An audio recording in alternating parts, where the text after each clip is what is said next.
Okey, ini website saya, website menjual. Dalam video ni saya nak share tentang apa yang kita perlu tahu sebelum kita nak ada kita punya website untuk bisnes. Nak buat website jualan ke, nak buat website untuk kita punya info bisnes ke, nak website forum ke, nak buat website tentang kita punya kelab ke, macam-macam. Tapi dia punya konsep lebih kurang. Jom tengok. Okey, duduk. Nak join ayah duduk betul-betul. Website. Sebelum saya nak terang detail pasal website ni, kita kena faham dulu website tu apa benda. Untuk bagi mudah, website ni adalah sebuah bangunan, senang cerita. Dan bangunan tu kita boleh jadikan macam-macam. Kita boleh buat jadikan kedai kita boleh buat jadikan kita punya kelab kita, bangunan kelab kita, ataupun kita boleh jadikan tempat komuniti kita berhimpun. So dia sebuah bangunan. Untuk ada bangunan, kita kena ada tapak. Contoh ni tapak saya ada dua jenis tapak sini. Satu tapak kecil, satu tapak besar. Kalau tapak kecil, bangunan dia boleh buat kecil lah. Boleh buat kecil, orang tak boleh masuk ramai-ramai sebab dia punya tapak kecil. Kalau bangunan tu besar, kita kena ada tapak besar supaya boleh tampung ramai orang masuk dalam kita punya bangunan tu. Maksimum nak turun. Turun. Pergi kat ibu. Contoh kedai biasa kat tepi jalan, dia punya saiz tu sederhana kecil. Andai kata tapak tu kecil dan kedai tu tak boleh nak besar sangat kan. Orang duk sumbat juga masuk, dia akan jadi jam. Jadi huru-hara dalam kedai tu susah nak buat, orang nak jual beli susah. Jadi nak berjalan pun susah. Jadi kacau, jadi berat. Website tu bangunan, yang tapak dia ni adalah hosting. Dia punya server dia. Untuk memudahkan cerita, kalau tapak korang kecil, harga dia korang bayar murah, memang dapat sikit je. Kecil, dia tak boleh tampung orang ramai dalam tu. Bila korang buat website, letak dekat server ataupun hosting yang kecil, yang murah, bayar setahun, maybe setahun 100 je korang bayar. Kalau 100 setahun tu, maybe satu masa tu korang boleh sumbat dalam 15 orang ke 20 orang maksimum. 15 orang ataupun 20 orang yang boleh masuk dalam kita punya website dalam satu masa. Kalau lebih, website kita akan jam. Ada macam-macam lah. Bila dah jam tu jadi slow, limited resource ke, apa benda keluar error macam-macam lah kat website kita, senang cerita. Tapi kalau kita punya tapak kita besar, website kita jadi besar. Dia boleh tampung ramai orang. Itu kita punya hosting server. Okey, nampak dia punya kepentingan dia. Ini satu contoh exabyte company hosting ataupun company server. Kalau kita tengok sini, dia ada beberapa pilihan server. Contoh sini kita ada shared hosting, di mana satu server ni kita akan share dengan beberapa orang. Dan kita ada satu lagi yang normal lah, VPS. Ni virtual private server. Dia macam dia bagi virtual lah, secara virtual ada satu server tu kita punya. Kalau macam ni dedicated server. Umpama satu komputer dia simpan khas untuk kita. Kalau korang tengok, harga dia ada variasi. Contoh ini ada RM25 sebulan sampailah RM100 sebulan. Kalau dedicated server yang betul-betul, harga dia akan tinggi lagi. Contohnya macam ni, 400 sebulan sampai 600 sebulan, 1000 sebulan pun ada. Nampak kan? Ada banyak variasi server, banyak variasi kita punya tapak kedai kita, tapak bangunan kita. Jadi nak pilih mana satu, better tanya pihak server lah. Bagi tahu dia kita punya anggaran orang semasa tu berapa. Sebab saya boleh terangkan, tapi mungkin video ni akan jadi terlalu panjang. Jadi orang yang beginner akan rasa macam susah nak hadam apa yang saya akan sampaikan. Jadi saya simplifykan. Server ni ada harga daripada murah sampai ke mahal, daripada tapak yang kecil sampai tapak yang besar. Jadi kita kena tahu kita nak pakai tapak yang mana. Faham dah? Kita nak buat bangunan kena ada tapak. Bangunan kita adalah website kita. Website kita ada macam-macam, boleh buat website. Boleh orang buat website, kita pun boleh buat website sendiri. Kita boleh buat website guna WordPress, kita boleh buat website guna OpenCart, Drupal. Ada macam-macam platform untuk buat website. Itu kalau kita buat sendiri. Ada juga platform yang dah siap, website dengan server sekali dia buat. Macam Weebly, Squarespace, WordPress pun ada punya platform khas untuk website WordPress yang siap dengan server sekali. Jadi ada macam-macam pilihan. Okey, andai kata sekarang kita dah ada tapak, kita dah ada website. Cukup ke? Tak cukup. Sebabnya kita dah ada tanah, kita dah ada bangunan. Tapi kalau tak ada alamat, macam mana orang nak datang kat kedai kita? Macam mana orang nak datang dekat bangunan kita ni? Rumah kita pun ada alamat kan? Sebab tujuan kita nak buat bangunan ni untuk orang datang. Tujuan kita buat website ni untuk orang masuk. Orang melawat website kita. Jadi kena ada alamat. Alamat itu adalah dia punya domain. Andai kata contoh saya punya website ni, website untuk jual saya punya merchandise ni, saya buka 3 hari by the way, 3 hari je saya buka order saya punya topi, baju t-shirt saya dengan baju polo saya. 19 hari bulan 2 2021 saya dah tutup sebab saya malah nak jual banyak. Okey, settle iklan. Nampak? Ini adalah domain. Ini alamat kita. Kalau tak, saya punya alamat ni nombor-nombor je, nombor IP address saya punya server. Orang susah nak pergi. Jadi kita perlukan alamat. Ini alamat. Ini website saya, dan website saya ni duduk pada dia punya server, dia punya hosting, dia punya tapak dia, baru boleh hidup. Sekarang website ni pula, website ni ada macam-macam jenis. Ada website forum, ada website jenis e-commerce. Macam saya punya beli barang-barang saya ni, beli merchandise saya ni, ini kita panggil website e-commerce, di mana kita boleh add to cart, masuk payment gateway, semua pembayaran semua boleh buat kat website. Kita panggil e-commerce. Ada website yang khas untuk bagi tunjuk video macam Netflix, YouTube, itu semua website. Okey, dah faham? Kita ada website, kita ada server, dia punya tapak dia, dan kita ada alamat dia, domain. Okey, dan website ada macam-macam jenis. Domain pun ada macam-macam. Domain ada .com, ada yang .my, .net, .tv, macam-macam dot lah. Bila kita dah tahu pasal server semua tu, kita dah tahu pasal website, macam mana nak run sebuah website. Untuk run sebuah website ni ada beberapa benda yang kita perlu ambil kira. First, safety.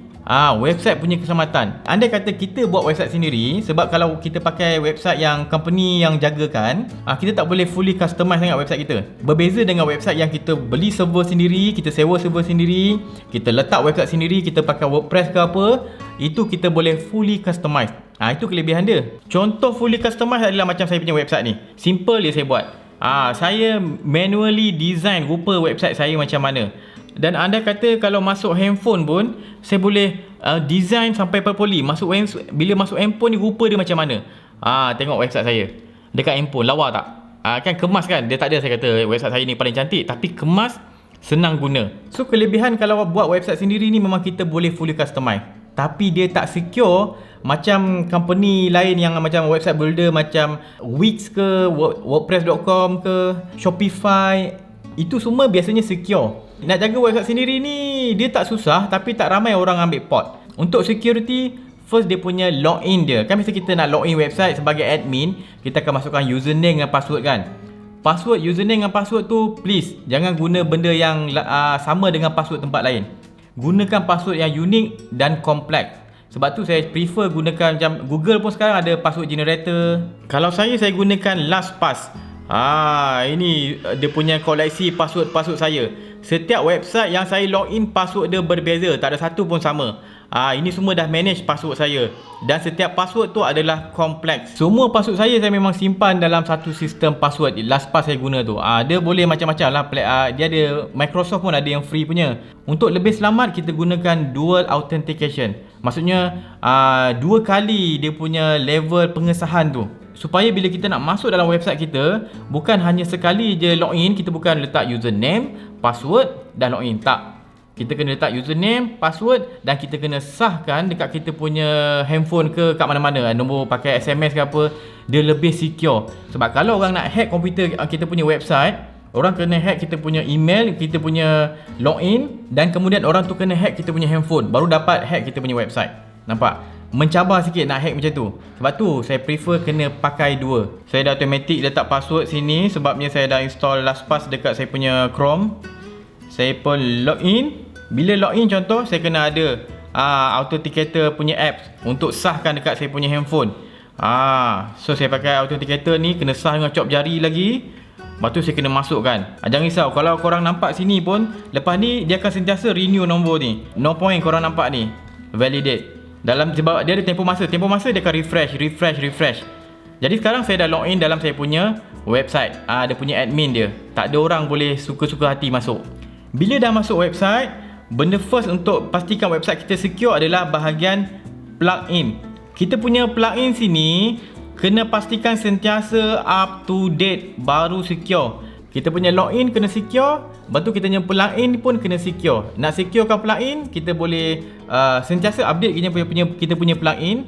Dan kalau boleh jangan pakai plugin yang kita was-was, entah dari siapa-siapa buat. Cari plugin yang official, yang kalau boleh berbayar. Login dengan plugin. Dua ni je sebenarnya dah mainkan banyak peranan. Saya dah buat beratus website, Kebanyakan website yang masuk malware ke apa benda, cacing-cacing internet ni masuk kena hack ke apa, sebabnya sama ada dia punya login dia tak secure dengan dia punya plugin dia lama, dia tak update dan dia guna plugin yang free bersepah-sepah dia pakai. Okey, settle bab website, server, domain, kita punya security website. Lagi yang penting adalah email. Okey, contoh macam website e-commerce macam saya buat ni, email main peranan penting sebabnya bila orang membeli barang dekat kita punya website, kita nak hantar invoice tu melalui email sebab website kita ni akan hantar email pada kita punya pembeli. Email tu kita tak boleh pakai sebarang email. Kalau tak, email yang dihantar melalui website kita akan masuk ke spam. Orang tak dapat dia punya email tu. Email yang selamat adalah email yang dah di whitelist. Contohnya orang biasa pakai Google kan. Google ada sahkan, okey, kalau email ni selamat ke tak? Kalau tak selamat, masuk spam. Kalau email ni dalam whitelist Google, okey, boleh kita masuk dalam inbox yang normal, baru orang dapat email. Untuk dapatkan email tu masuk dekat inbox biasa, tak masuk spam, email tu perlu di whitelist dulu. Kalau contoh Google, kena Google whitelist kita punya email. Sebab kita nak guna email yang ada alamat kita. Contoh macam Berani Buat, email saya maybe admin@beranibuat.com. Kalau kita simply set up kita punya email tu masuk dalam hosting, lepas tu kita hantar pada kita punya pelanggan, memang masuk spam. Satu cara adalah menggunakan Google for Work. Okay, kita boleh start, kita boleh create satu email kat sini. Korang kena pandai-pandai lah. Dan dia akan sahkan email kita tu dekat kita punya domain dan website kita. Bila kita dah sahkan benda tu, kita punya email yang kita dah cipta tu untuk kita punya business akan jadi whitelist punya email. Kira email yang selamat lah. Google akan kata, oh dapat email daripada website ni menggunakan email ini. Okay, email ini selamat. Itu korang boleh pandai-pandai lah Google. Saya tak boleh nak tunjuk semua dalam video ni sebab nanti terlalu panjang video ni. Saya just nak tunjuk dia punya asas apa yang kita perlu tahu je. Sebab ramai orang tak tahu apa yang dia perlu tahu. Tu problem tu. Kita kena tahu apa yang kita tak tahu supaya kita boleh belajar. Ending dia kita tahu apa yang kita tak tahu tadi. Bila kita dah tahu pasal asas website ni, baru kita boleh senang nak buat website. Sama ada kita buat website sendiri ataupun kita upah orang, senang. Sebab kita dah tahu dah apa guideline kita. Kalau tak, kita jawab, okay, buatkan saya website. Lepas tu kita pergi buat iklan. Contohnya spend, sebab orang usahawan banyak spend iklan. Maybe biasa maybe dalam 3,000 lah, 2,000 sebulan, 1,000 sebulan dia spend iklan kan. Bayar iklan kat Facebook, bayar iklan kat Google. Dia bawa iklan tu masuk ke website dia. Tapi website dia, kalau server pakai server murah, dia dah bayar iklan mahal. Orang masuk website dia, orang tak boleh masuk website sebabnya hang. Dah problem, dah rugi duit dia buat iklan. Nampak? Sebab tu knowledge website ni penting walaupun kita suruh orang yang buat website. Okay? So, itu sajalah sharing saya pada hari ini. Jangan lupa saya buka pre-order baju saya punya merchandise ni dalam masa 3 hari je. Sebab saya malah nak handle sale lama-lama sangat. Sebab saya tak minat jual. Saya suka buat konten, saya suka mengajar melalui video. So, itu sajalah. Saya harap video saya ini bermanfaat. Jangan lupa follow Berani Buat, subscribe YouTube Berani Buat. Jumpa lagi. Saya Muhammad Syafiq. Assalamualaikum.